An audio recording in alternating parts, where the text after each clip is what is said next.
10 वर्षांपासून दिल्लीमध्ये काँग्रेसला एकही आमदार अगदी काही वेळासाठी प्रमोद मी तुम्हाला थांबवते, अगदी काही वेळासाठी भाजप 2 जागांवर आघाडीवर दिसतोय। या क्षणाची सर्वात मोठी बातमी, पोस्टल मतमोजणीला सुरुवात झालेली आहे। पहिलाच कल, दिल्लीमधला पहिला कल भाजपच्या बाजूने समोर आलेला आहे। एकंदरीत आपण पाहतोय या ठिकाणी आज दिल्ली निवडणुकीचा निकाल समोर येतोय। दिल्ली विधानसभेचा पहिला कल जो आहे तो हातात आलेला आहे। भाजप आणि आम आदमी पक्षामध्ये काटेकी टक्कर बघायला मिळेल असा अंदाज असतानाच यावेळेस आपण पाहतोय भाजप तब्बल 2 जागांवर सुरुवातीलाच आघाडीवर दिसतोय। पोस्टल मतमोजणीला सुरुवात झालेली आहे। पोस्टल मतमोजणीच्या आधारावरती ही सर्वात मोठी घडामोड या क्षणाची, कारण पहिला कल भाजपच्या बाजूने।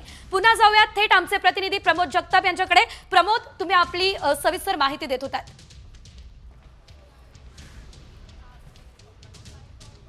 सेजल, मी सांगत होतो तसं शीला दीक्षित यांचं काँग्रेसचं सरकार मागच्या काही वर्षांपासून म्हणजे 15 वर्ष दिल्लीवरती एक शीला दीक्षित यांच्या काँग्रेसच्या सरकारनं राज्य केलेलं होतं।